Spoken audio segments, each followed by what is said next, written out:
자, 6부에서는 이제 조금 추가로 아셔야 될 것 중에 환상보증금이라고 있습니다. 일단 보증금 플러스 보증금, 저는 이제 보증금이 계약할 때 처음에 1억이었으니까 1억 플러스 임대료 곱하기 100, 그때 저는 임대료가 500만 원이었으니까 곱하기 100 하면 5억이잖아요. 1억 플러스 5억 하면 6억입니다. 그 다음에 수도권 정비계획법에 따른 과밀억제 권역 및 부산에는 6억 9천이고요. 광역시나 안산, 용인, 김포, 광주, 세주, 파주, 화성은 5억 4천이고요. 그 외 지역은 3억 7천입니다. 그 환상보증금이 일정 금액 이하면, 그 기준에 이하면 상가 임대차 보호법에 적용이 됩니다. 그러면 재계약할 때 임대료 상승률을 제한이 있습니다. 법적으로 얼마 이상 하지 못한다, 이런 게 있습니다. 그런데 그 금액보다 높으면 상가 임대차 보호법을 받을 수가 없어요. 그래서 상가 환상보증금 범위 바뀌면 재계약 시에 임대료 상승률에 제한이 없습니다. 대부분은 넘기 때문에 그 환상보증금 금액을 초과하기 때문에 특약 사항에 넣어야 되는 거예요. 만약에 상가 임대차 보호법을 환상보증금을 초과하는 금액이면 임대차 계약서에다가 특약 사항으로 넣어야 돼요. 보증금 상승률을 몇 프로 이내로 한다, 이렇게 해야 돼요. 진짜 3년 후에 5년 후에 재계약을 대비한 준비를 하셔야 돼요. 그리고 심지어 제 후배는요, 그 계약을 하러 갔는데 제가 이 얘기 많이 했거든요. 야, 그 지역에 환상보증금 얼마인지 계산해봐라 그랬더니, 아니 저기 서울이면 넘는 것 같은데 그랬더니 그 공인중개사가 얘기도 안 하더래요. 그 공인중개사가 뭐라 그랬냐면, 임대인이, 저희가 임대인도 생각을 해야 되기 때문에 임차인 원장님 요것만 들어줄 수는 없었다고, 이렇게 얘기하는 거거든요.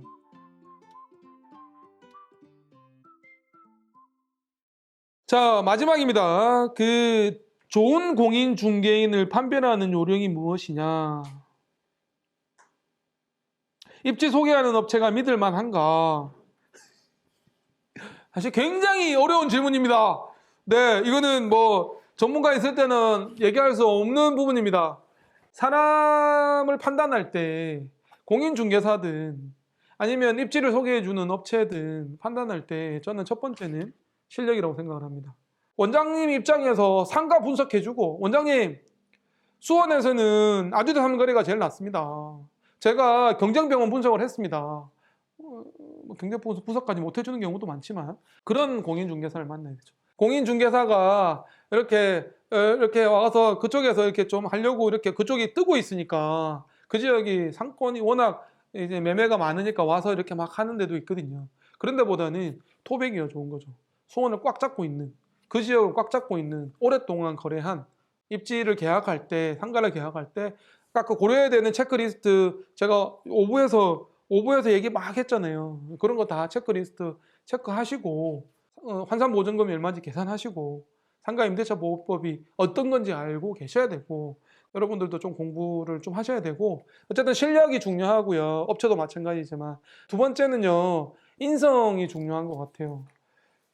그냥 계약을 위해서 물건 팔기 위해서 그냥 막 하는 그런 사람이 아닌 거죠. 계약을 하고 나면 그 병원이 잘 되게끔 이렇게 좀 신경 써주고, 좀 착하고 성실하고, 그리고 세 번째는 좀 비교 분석을 해야죠. 비교를 해야 됩니다. 그래서 A, B, C 비교하고요. 저는 인테리어 도면을 어떻게 결정했냐면요, 세 군데 업체한테 도면을 받았어요. 세 군데 업체에서 도면을 받고, 그 중에 제가 생각하는 좋은 점을 취사 선택해서 결국 선정한 인테리어 업체한테 적용을 시켰거든요. 사실 상도덕상은 여기도 계약할 것처럼 얘기하고, 여기도 계약할 것처럼, 여기도 계약할 것처럼 해가지고 제일 좋은 조건을 계약하면 안 돼요.